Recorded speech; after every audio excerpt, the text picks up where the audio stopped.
Hey, it's the after show, and Frank's here. Frank, not in the couch. I've told you about the couch. We're talking about my speakers. I've finally put this together, and it's finally finished. Oh, that devious witch Frank. Frank, no, what are you doing? The first thing I picked up was my Cambridge CX-A81. I paid extra for this to get the stonkier version because I hoped to be running better speakers at some point. And also this has a dedicated headphone out. So this was my first proper DAC. I actually used it as my DAC for my home studio as well because yeah, it was a big purchase for me and I had get all the value I could. Oh my gosh, we're in trouble. I'll worry about Frank in a bit. Now, these speakers, right? So they're from Adelaide speakers. They're made here in SA. You get that SA goodness. Ascension. These are their biggest boy ones. I mean, I don't have big hands, but oh man, like, cause that's a big telly, yeah? I think it was $500 for a massive 4K. The quality is low. It's the big telly, right, that make them almost look normal. They're not, they're humongous. Solid dingus wood, like they weigh a ton. They're full of foam and baffling, like they're not just speakers crammed in there. There's a lot more to it than that. And there's crossovers, right, because only 2 wires come out the back, but there's 3 speakers, and that's what the crossovers are doing. Sending the audio to which one of these blurry boys. Yes. There's the floats. They hang out here. Oh my gosh, what's happening? Okay. Alright, she's still here. Come on, Frank. Come on. She's gone, man.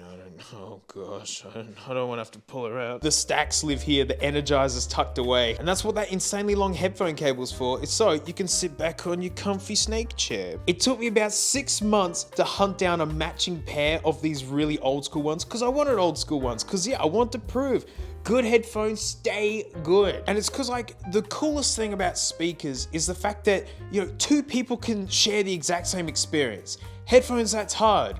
Unless you've got a breeding pair. I love the stacks, they're brilliant. And being able to sit down with a friend and listen to an album through that Cambridge, like that's supplying the power to these, like, oh. But the biggest addition, and I mean it, has been my Hippo. No, it's the subwoofer. It's an Ariel T7X. I think I'm saying that right. Out of all the individual components of this setup, this guy's in second to the Cambridge. That was 2,500 Aussie dollar dues. It's brilliant, it's worth every dollar. This as a pair were 3,000, so 1,500 each. Which for just the scale of them and their sound, right, they are a bargain. This guy was 2,000 for just the subwoofer, and Ariel only makes subwoofers. This thing has been the best purchase ever in my audio everythings. Man, like I had a cheap subwoofer and it just does the this thing, you got really, really low bass and then regular bass and upper bass. Yes, the many basses. Sub bass down at the bottom, but at the top, that's where the kick drum is. Oof, right at the very top. This thing punches you and then the sub bass is just independent. Oh, man. And it just lifts the whole system. They tell you to put it in the corner of a room and you dial it in where you can't hear that it's there. And I mean it, it's not like, you know, oh mate, all the bass is coming out of the ottoman there. No, the whole sound just lifts. And somehow it increases the sound stage. I'll talk to Addicted to Audio about it where I picked it up. And it's because of like frequencies and harmonics in music, like a lower note has relations to the higher notes. And so everything gets pushed up.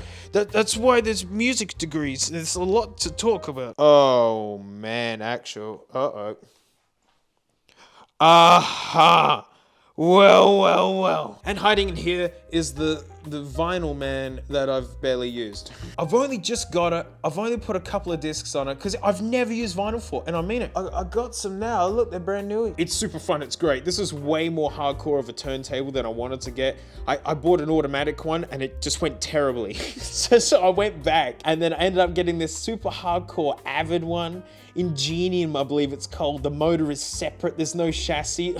It's really fussy. It's not automatic, but it's fun. It sounds brilliant. You know, it's with my new rig and a Moon phono amp. Because yes, they need phono amps. It's just, whoa man, vinyl just keeps stacking on. I love it. And look, it hides away. And that's my rig. I think it's a bargain for how it sounds. And you've betcha, I brought the ears in to record, right? And it's got to verse the TV. Have a smell.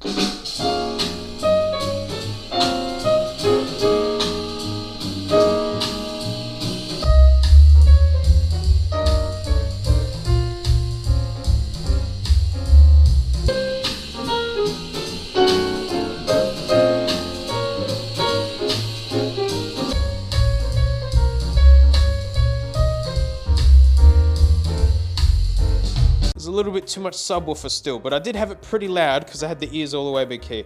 It's all fun anyways. So thanks so much for the support. I really mean it. I mean, what, 2 years ago, I was waiting for the casino to pay me, and now I get to like use stuff like this. It's nuts. Let's get the noodle out. Looking for my Franklin. Looking for my Franklin.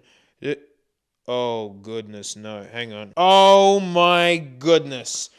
Look at this. Look at this witch. We caught you, Frank. The couch bandit. You have to go back to bed, Frank. Thanks for being patrons. Frank, give us a lick. Come on, just one. One lick. People love you, Frank.